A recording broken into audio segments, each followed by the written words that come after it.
বউ হুনতে আছি কি কি হচ্ছে আম্মা? মুই তো হেই তোমার দ্বারে জিগাইতে আছি হুনলাম টুনলাম কি আরে আমি যদি মরে না কন যে আমি কি হনছেন তাহলে আমি বুঝবো কেমনে যে আপনি হনছেনটা কি আসলে? বলদের কথা শুনছো এমন বলদ মুই জীবনে দেখি নাই যে বছর বছর বিয়ান দেয়। ও হেইয়া হয় আম্মা, আমি যা হনছেন ঠিকই হনছেন। ওই আপনি দাদি হইবেন। এত প্রতি বছরই শুনি, দাদি হওয়া তো নতুন কিছু না। কে আম্মা আমি খুশি হননি? হয় মুই জন্মের খুশি হয়েছি, মোর তো এখন নাচতে ইচ্ছা করতে আছে। মোর পোলাটা না হইলে বলদ, তুমিও বলদ।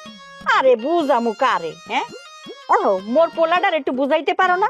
প্রত্যেক বছর বছর গুড়াগাড়া নিলে হেতে তো তুমি মরে যাবা। কথা যা কন আম্মা, মুই দি শুনছি ওর আব্বার আগে বলে আরো 10 গো হয়েছিলেন।